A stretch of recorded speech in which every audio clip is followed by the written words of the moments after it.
Good morning, students of class 9. You are welcome back to the classes now. Let's continue our lesson in history, socialism in Europe and Russian Revolution. We are doing 2.5. We have reached 2.5 portion. This is the subtitle, The First World War and the Russian Revolution. The First World War and the Russian Revolution. Now let's see what happens here. In 1914, now pay attention everybody now. In 1914 was war broke out. War broke out in 1914 between two European alliances. Alliances means supporters. Two groups. Germany, Germany, Austria and Turkey. Central powers, they are called central powers or axis powers. So these are called central powers, or you can say axis powers or central powers.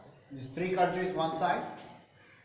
On the other side, on the other hand, France, Britain and Russia. Three countries. Later on, Italy and Romania joined.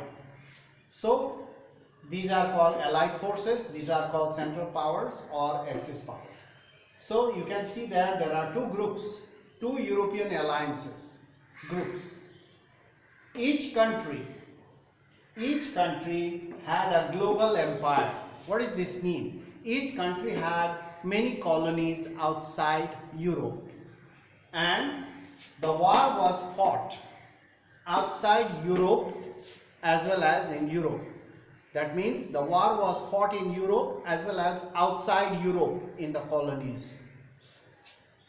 Number 4. In Russia, we are talking about Russian Revolution. In Russia, the war was initially means in the beginning. The war was initially popular, very much popular, and people were excited and people supported the Tsar Nicholas government. The people supported the Tsar Nicholas government. Number 5.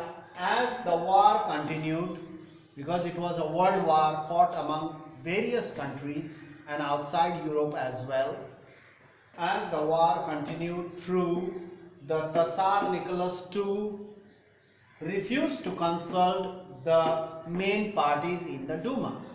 So Tsar Nicholas refused to consult the Dumas or the parliamentarians.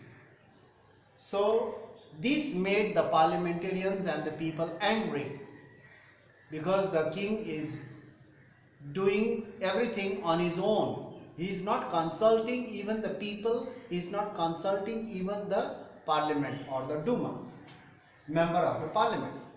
Now the support was thin. Initially the support was very high. Now the support was very thin. Means most of the people refused to support Tsar Nicholas. So now the support was thin. Anti-German sentiments in Russia. Anti-German sentiments means feelings. Sentiment means feeling. Feelings against the Germans ran high.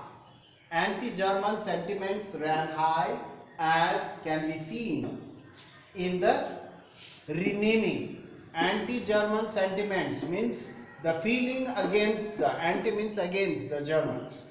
Anti-German sentiments ran high in Russia, as can be seen. It can be seen in the renaming of St. Petersburg. St. Petersburg, it's a very big city. The name of St. Petersburg was changed because St. Petersburg is a German name. St. Petersburg is a German name, so St. Petersburg's name was changed as Petrograd.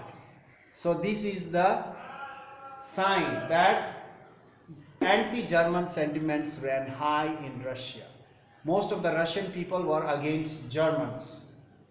So because Germany was against Russia. You see that? Germany, here is Germany. So anti-German sentiments ran high as can be seen in the renaming of St. Petersburg into Petrograd. So now what happened after that during the First World War? Because the Tatar government is doing everything on his own, is not even consulting the parliamentarians or the Duma, the people did not supported him. Now, initially in the beginning people and everyone supported Tsar Nicholas, but later on when the Tsar Nicholas refused to consult the people and the parliamentarians, the people stopped supporting the king and they were against the king. So now let's see what happened. To be continued in our next class. So that's all for today. Thank you very much for listening and paying attention and being present in the class. Thank you very much. We'll meet in the next class and continue our lessons. Thank you very much.